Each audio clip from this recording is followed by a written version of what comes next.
la palabra el senador Gustavo Enrique Madero Muñoz del Grupo Parlamentario del Partido Acción Nacional.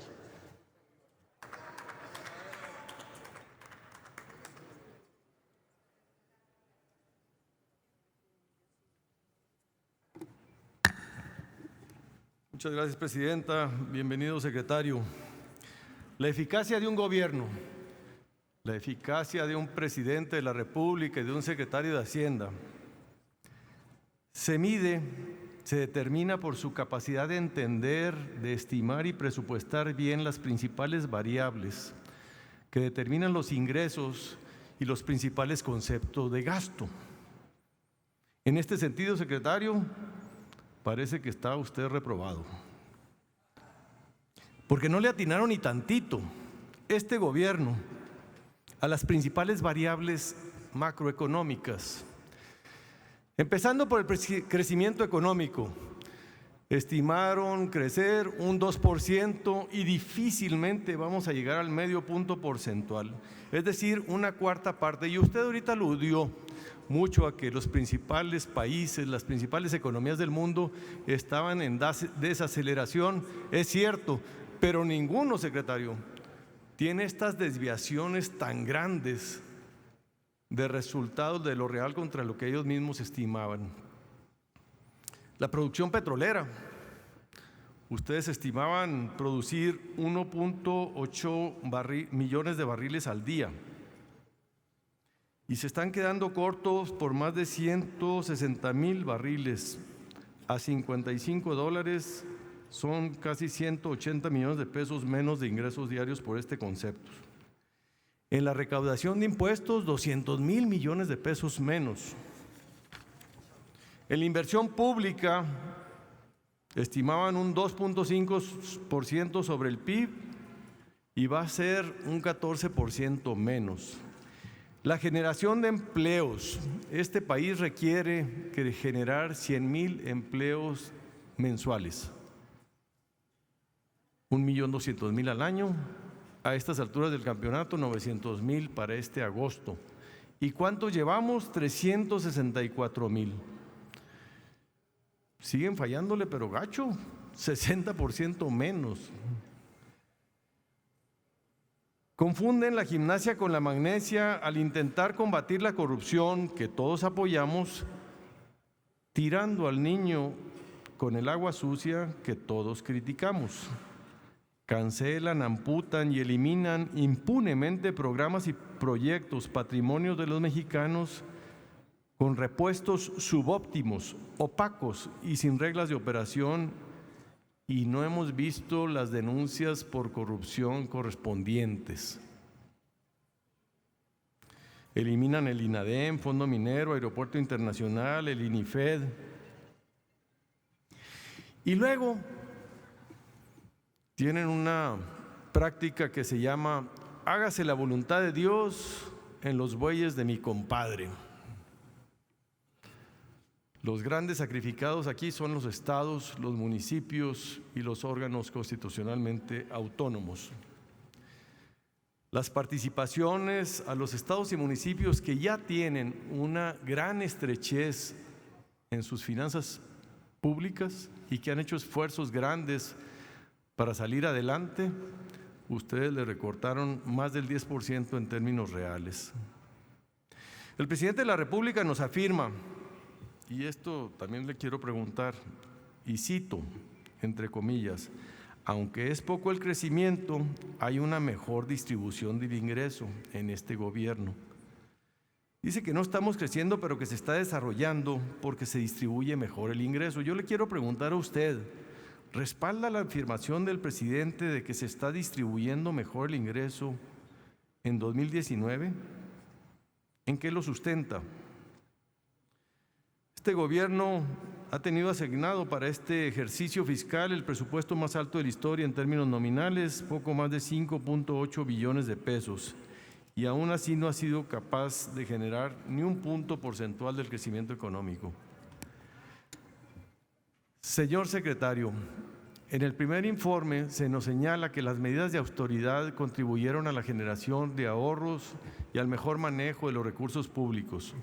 Y una de las acciones que emprendieron fue realizar una reestructura organizacional en la Administración Pública Federal. ¿Nos puede informar el número de plazas que se redujeron en este año producto de este proceso?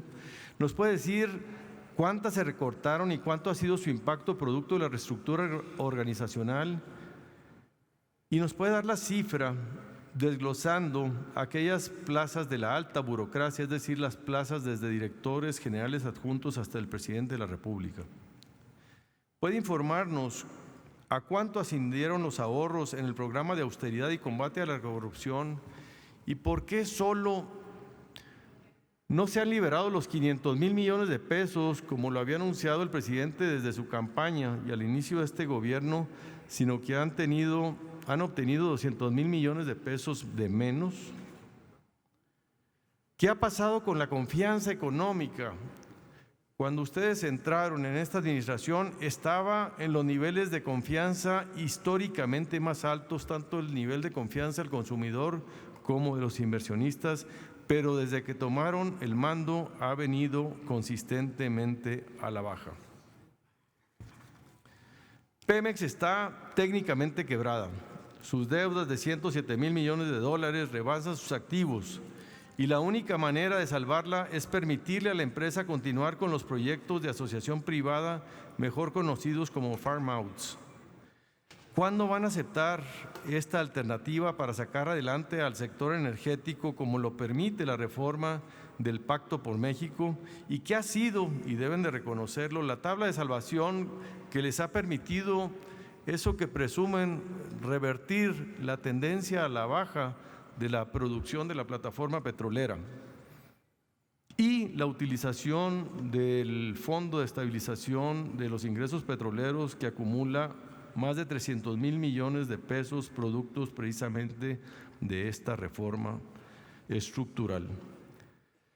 El presidente también nos dijo que con la venta del avión presidencial se iban a generar muchos ahorros, luego que iba a servir para financiar el Plan Integral de Desarrollo para Centroamérica y la última vez que lo escuché prometió el agua a los pobladores de Zacualtipán en Hidalgo con los recursos que se obtengan con su enajenación. Dos preguntas. ¿Nos puede informar cuánta será la utilidad o la pérdida estimada que se va a generar con la venta de este activo cuando se realice? Finalmente, la renegociación de los contratos de gas con la CFE.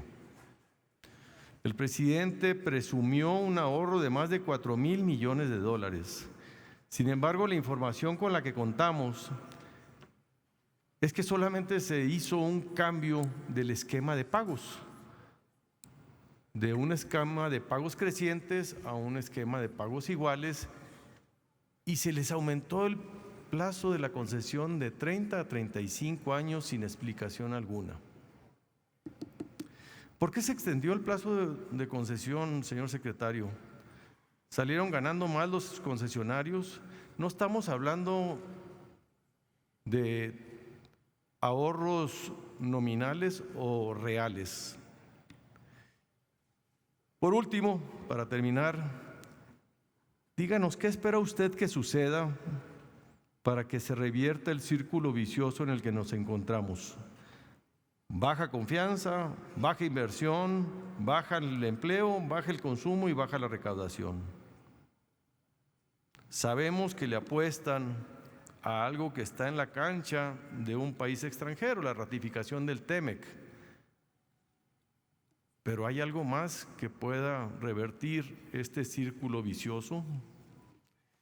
Es cierto que este hoyo negro que se está generando con el abismo entre lo que se presupuesta y lo que obtienen en la realidad provocará que AMLO no cumpla con su compromiso de no aumentar impuestos.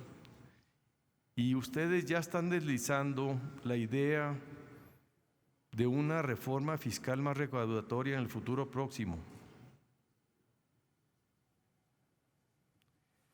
¿Qué sigue después de que se acaben el Fondo de Estabilización de los Ingresos Petroleros? Esas son nuestras preguntas, secretario. Muchas gracias por sus respuestas.